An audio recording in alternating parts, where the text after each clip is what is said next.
So guys, आप लोगों के लिए एक ये हमारा फर्स्ट एआई पॉडकास्ट है। इसकी खास बात ये है कि इसके अंदर जो कंटेंट है वो हमारी लाइव ट्रेनिंग, जो लाइव ट्रेनिंग में रियल लाइव ट्रेनिंग होती है, उसके कंटेंट को निकाल के एआई के थ्रू उसका पॉडकास्ट बनाया गया है। तो जो कंटेंट है वो बिल्कुल भी एआई से नहीं है, जो इसका कॉन्टेक्स्ट है वो सारा का सारा एआई से है। तो ये पहली कोशिश है आप लोगों के लिए। आप गाड़ी चलाएं, ड्राइव करें, और अगर बैठे हैं, वॉक कर रहे हैं, उस टाइम पर भी आप लर्न कर सकें, तो उसके लिए है। तो एन्जॉय दिस पॉडकास्ट, और इसका टाइटल है गॉड मोड सेटअप। तो ये पहला पॉडकास्ट है। ज़रूर बताइएगा कमेंट में कि आपको ये कैसा लगा और क्या क्या चीज़ों को आपको और इस तरीके से चाहिए, या इसमें और क्या सुधार किया जा सकता है। Thank you. नमस्ते और स्वागत है। आज हमारे पास एक बहुत ही दिलचस्प दस्तावेज है। इसका शीर्षक ही काफी दमदार है, God mode real estate blueprint. ये असल में एक माइंड मैप जैसा है, एक पूरी रणनीति जो रियल एस्टेट में ग्राहकों को खोजने और उन्हें संभालने के लिए एक पूरी तरह से ऑटोमेटेड सिस्टम बनाने का दावा करती है। हम्म। तो आज हम इसी ब्लूप्रिंट की परतें खोलेंगे। हमारा मकसद सिर्फ ये समझना नहीं है कि ये सिस्टम कैसे काम करता है, बल्कि ये भी जानना है कि इसके पीछे की सोच क्या है। क्या टेक्नोलॉजी सच में बिक्री की इस पूरी प्रक्रिया को अपने कब्जे में ले सकती है? तो चलिए शुरू करते हैं। बिल्कुल। और ये नाम गॉड मोड, हम्म। ये ही अपने आप में बहुत कुछ कहता है। हाँ। ये सिर्फ कुछ टूल्स को इस्तेमाल करने की बात नहीं कर रहा। हम्म। ये बात कर रहा है एक ऐसा इकोसिस्टम बनाने की जहां हर चीज एक दूसरे से जुड़ी हो हम्म। और आपके पास पूरी प्रक्रिया पे एक तरह का विहंगम दृश्य हो, जैसे आप ऊपर से सब कुछ नियंत्रित कर रहे हो। तो इस बड़ी मशीन का पहला पुर्जा कहाँ से आता है? हाँ, लीड्स। हाँ, लीड्स। ब्लूप्रिंट में ऑटो लीड्स का जिक्र है। इस पूरी कहानी की शुरुआत कहाँ से होती है? कहानी की शुरुआत एक बहुत जानी पहचानी जगह से होती है, फेसबुक और गूगल के विज्ञापन। अच्छा, वही क्लासिक तरीका। हाँ, ये आज के डिजिटल मार्केटिंग का आधार है। तो जब कोई इन विज्ञापनों पर क्लिक करता है, तो उन्हें एक ऑप्ट इन फॉर्म भरने को कहा जाता है। ये फॉर्म या तो फेसबुक पर ही होता है या फिर किसी खास लैंडिंग पेज पर। हम्म। और जैसे ही कोई अपनी जानकारी भरता है, वो इस गॉड मोड सिस्टम में दाखिल हो जाता है। यानी विज्ञापन से जानकारी तो आ गई, लेकिन असली चुनौती तो यहीं से शुरू होती है। हाँ। हजारों लीड्स आ सकती हैं, पर उन्हें संभालना एक अलग ही सिरदर्द है। ब्लूप्रिंट इस शुरुआती केओस को, इस अफरा तफरी को हाँ। कैसे व्यवस्थित करता है? हाँ। इसमें गूगल शीट्स और टेलीकॉलर्स का जिक्र है, हाँ। जो सुनने में थोड़ा पुराना तरीका लगता है आज के जमाने में। हाँ, और यहीं ये ब्लूप्रिंट थोड़ा कह सकते हैं व्यावहारिक हो जाता है। ये मानता है कि हर टीम में दर्जनों लोग नहीं होते, सही बात है। इसलिए ये टीम के आकार के हिसाब से दो रास्ते सुझाता है। पहला रास्ता बहुत सीधा है। अगर आपके पास सिर्फ एक टेलीकॉलर है, तो उसे सीधे गूगल शीट का एक्सेस दे दिया जाता है, जहां सारी लीड्स इकट्ठा हो रही हैं। मतलब कोई झंझट नहीं, सीधी सादी प्रक्रिया। बिल्कुल। और अगर टीम बड़ी हो तो मान लीजिए 5 या 10 टेलीकॉलर्स हैं, तब तो गूगल शीट पर कंफ्यूजन हो जाएगा ना। बिल्कुल। और यही दूसरा रास्ता काम आता है। जब दो से ज्यादा टेलीकॉलर हो, तो लीड्स सीधे उनके पास नहीं जाती, वो पहले एक कोऑर्डिनेटर के पास जाती हैं। अच्छा, यानी एक तरह का एयर ट्रैफिक कंट्रोलर, हा हा हा, बिल्कुल सही शब्द है। जो ये तय करता है कि कौन सी लीड किस रनवे पर उतरेगी। हाँ, इससे ये सुनिश्चित होता होगा कि कोई टेलीकॉलर बहुत ज्यादा लीड से दब ना जाए और कोई खाली ना बैठा रहे। ये न केवल काम को बराबर बांटता है, बल्कि ये भी सुनिश्चित करता है कि सबसे अच्छी या हॉट लीड्स सबसे काबिल टेलीकॉलर्स के पास जाएं। यहीं से परफॉर्मेंस को ऑप्टिमाइज करना शुरू होता है। हम्म। और हाँ, इन सभी लीड्स को ट्रैक करने के लिए एक सीआरएम यानी कस्टमर रिलेशनशिप मैनेजमेंट सॉफ्टवेयर तो होता ही है। गूगल शीट बस एक शुरुआती एंट्री पॉइंट है। ठीक है, तो लीड्स आ गई और उन्हें बांट भी दिया गया। अब उस हिस्से पर आते हैं जिसने इस ब्लूप्रिंट को गॉड मोड का नाम दिया है, ऑटोमेशन इंजन। हाँ, सिस्टम का दिल। यहाँ पैबली जैसे कनेक्टर टूल्स का जिक्र है। ये क्या करते हैं? पैवली जैसे कनेक्टर टूल असल में आप समझिए डिजिटल गोंद की तरह काम करते हैं। अच्छा। ये आपके Facebook ads, Google sheets, CRM, email software और व्हाट्सएप को आपस में चिपका देते हैं। नतीजा ये होता है कि डेटा एक जगह से दूसरी जगह अपने आप बिना किसी के कुछ किए बहता रहता है। एक लूप बन जाता है। बिल्कुल। ब्लूप्रिंट इसे एक लूप ही कहता है। और इस लूप के दो मुख्य रास्ते हैं, ईमेल ऑटोमेशन और व्हाट्सएप ऑटोमेशन। ईमेल ऑटोमेशन से शुरू करते हैं।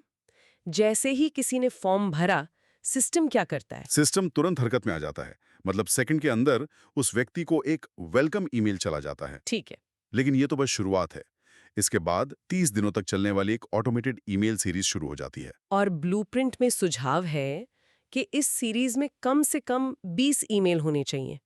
1 मिनट, 30 दिन में 20 ईमेल, हाँ। जिसमें से दस्तावेज कहता है कि 15 तो फोमो मेल्स होने चाहिए। फोमो यानी फियर ऑफ मिसिंग आउट। ये तो काफी आक्रामक रणनीति लगती है। क्या ये ग्राहकों को नाराज करके उन्हें हमेशा के लिए खो देने का जोखिम नहीं उठाती? बिल्कुल। ये एक बहुत बड़ा जोखिम है और शायद इस ब्लूप्रिंट का सबसे विवादास्पद पहलू भी यही है।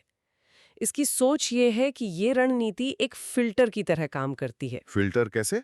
जो लोग सिर्फ यूं ही जानकारी जुटा रहे हैं या आप गंभीर नहीं है, वो शायद इससे चिढ़कर अनसब्सक्राइब कर देंगे। और सिस्टम के नजरिए से ये अच्छा है, क्योंकि टीम का समय बचता है। अच्छा, तो जो गंभीर नहीं है वो खुद ही बाहर हो जाए। हाँ, और जो लोग खरीदने के करीब हैं, उनके लिए ये अर्जेंसी या तात्कालिकता एक निर्णायक वजह बन सकती है। सिर्फ 3 यूनिट्स बची हैं या कीमत कल बढ़ने वाली है, जैसे संदेश उन्हें फैसला लेने पर मजबूर कर सकते हैं। समझ गई। ये रणनीति वॉल्यूम पर खेलती है, हर एक लीड के साथ व्यक्तिगत संबंध बनाने पर नहीं। ये कठोर है लेकिन शायद प्रभावी भी। बिल्कुल, ये एक तरह से सिस्टम खुद ही लीड्स को क्वालिफाई कर रहा है। अब दूसरे रास्ते पर आते हैं, व्हाट्सएप ऑटोमेशन। ये आजकल हर कोई करना चाहता है। ब्लूप्रिंट इसके बारे में क्या कहता है? व्हाट्सएप के लिए सिस्टम और भी ज्यादा एडवांस्ड है। इसके लिए एक ऑफिशियल व्हाट्सएप बिजनेस एपीआई और एक बिल्कुल नए नंबर की जरूरत होती है। दस्तावेज में एसएनसी जैसे टूल का जिक्र है, जो इस एपीआई को मैनेज करने में मदद करते हैं। ईमेल की तरह ही लीड आते ही एक वेलकम मैसेज अपने आप व्हाट्सएप पर चला जाता है। लेकिन व्हाट्सएप एक बहुत ही व्यक्तिगत प्लेटफॉर्म है। बॉट से तुरंत जवाब मिलना तो सुविधाजनक है, लेकिन क्या इससे बातचीत बहुत ज्यादा रोबोटिक नहीं हो जाती? खासकर भारत में, जहां लोग अक्सर व्हाट्सएप पर थोड़ी व्यक्तिगत बातचीत की उम्मीद करते हैं। क्या ये रणनीति ग्राहक को दूर कर सकती है? ये एक बहुत ही जायज चिंता है। ब्लूप्रिंट इसका हल चैटबॉट के स्मार्ट इस्तेमाल से निकालता है। बॉट का काम लंबी चौड़ी बातें करना नहीं है। अच्छा। उसे कुछ खास कीवर्ड्स के लिए प्रोग्राम किया जाता है। जैसे अगर कोई ग्राहक प्राइस, रेरा, ब्रोशर या लोकेशन लिखकर भेजता है, तो बॉट उसे बिना किसी देरी के अपने आप संबंधित जानकारी भेज देता है? बिल्कुल। अच्छा, तो बॉट का काम सिर्फ तुरंत जानकारी देना है, बातचीत करना नहीं। सही पकड़ा। ये 24/7 काम करने वाला एक असिस्टेंट है जो टीम का बोझ कम करता है। और जैसे ही कोई ग्राहक कुछ ऐसा पूछता है जिसका जवाब बॉट के पास नहीं है, बातचीत तुरंत एक असली इंसान को सौंप दी जाती है। ठीक है। और रणनीति के तौर पर ब्लूप्रिंट कहता है कि पहले 3 दिनों में कम से कम 3 व्हाट्सएप मैसेज भेजे जाने चाहिए। 3 दिन में 3 मैसेज? हाँ, क्योंकि शुरुआती 72 घंटे ग्राहक की दिलचस्पी बनाए रखने के लिए सबसे जरूरी होते हैं। तो अब तक हमने देखा कि लीड्स कैसे आती हैं, उन्हें कैसे बांटा जाता है और फिर ईमेल और व्हाट्सएप के जरिए उन तक कैसे पहुंचा जाता है। लेकिन ये सब तो एक ही बड़ी लिस्ट पर हो रहा होगा।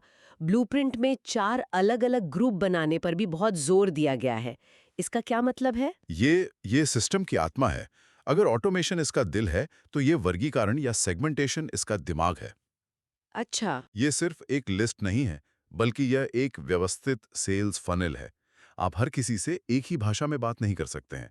जिसने अभी-अभी फॉर्म भरा है और जो प्रॉपर्टी देखने के लिए अपॉइंटमेंट ले चुका है, दोनों की जरूरतें अलग हैं। तो ये सिस्टम लोगों को उनकी यात्रा के आधार पर अलग-अलग बक्सों में डाल देता है। हाँ, वो 4 ग्रुप या बक्से कौन-कौन से हैं? पहला है मेन ग्रुप, यानी मुख्य समूह। ये एंट्री गेट है जहां सारी नई लीड्स आती हैं। ये फनल का सबसे चौड़ा हिस्सा है। ठीक है। दूसरा है साइट विजिट बुक्ड ग्रुप। जैसे ही कोई मेन ग्रुप का व्यक्ति साइट विजिट के लिए अपॉइंटमेंट बुक करता है, सिस्टम उसे अपने आप इस दूसरे ग्रुप में डाल देता है। और इस ग्रुप में कम्युनिकेशन बदल जाता होगा, है ना? बिल्कुल। अब उन्हें एफओएमओ ईमेल नहीं भेजे जाते। अब उन्हें साइट विजिट की तैयारी, लोकेशन मैप और रिमाइंडर जैसे संदेश जाते हैं।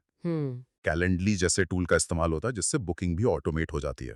और आखिरी वाला? और आखिर में चौथा ग्रुप है सेल्स डन, मतलब सेल्स हो गई, जहां वो लीड्स होती हैं जिनकी डील पक्की हो चुकी है। अच्छा। इन्हें अब धन्यवाद और फीडबैक के मैसेज जाते हैं। तो ब्लूप्रिंट का मुख्य उद्देश्य ही यही है, मूव योर लीड्स, यानी अपनी लीड्स को एक ग्रुप से दूसरे ग्रुप में इस ऑटोमेटेड लूप के जरिए आगे धकेलते रहना। ये बहुत ही व्यवस्थित लगता है। बिल्कुल, ये वर्गीकरण फॉलोअप को बहुत सटीक और प्रासंगिक बना देता है। आप अंधेरे में तीर नहीं चला रहे होते हैं। आपको पता होता है कि कौन सा ग्राहक किस स्टेज पर है और उससे क्या बात करनी है। ये सब ऑटोमेशन, फनल और ग्रुप्स के बारे में है।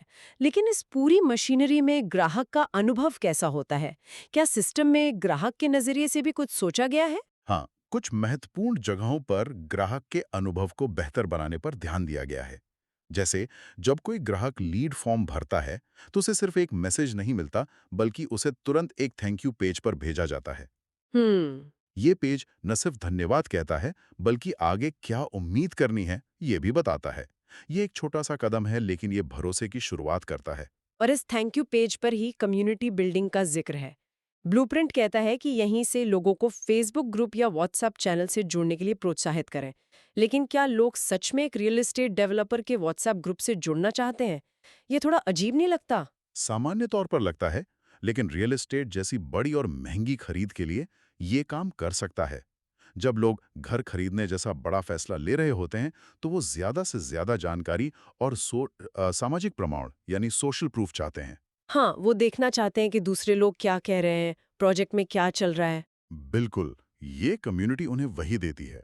इसका मकसद सिर्फ एक बार की बिक्री नहीं है, बल्कि एक ऑडियंस बनाना है, जिन्हें भविष्य के प्रोजेक्ट्स के बारे में भी बताया जा सके। मतलब ये एक लीड को ग्राहक से एक समुदाय के सदस्य में बदलने की कोशिश है। सही कहा। ये एक दिलचस्प नजरिया है। यानी आप एक ट्रांजैक्शन को एक रिश्ते में बदलने की कोशिश कर रहे हैं। क्या इसमें फीडबैक का भी कोई सिस्टम है? हाँ, बिल्कुल। सिस्टम को लगातार सीखने और बेहतर होने के लिए डिज़ाइन किया गया है। इसके लिए दो तरह के फॉर्म का इस्तेमाल होता है।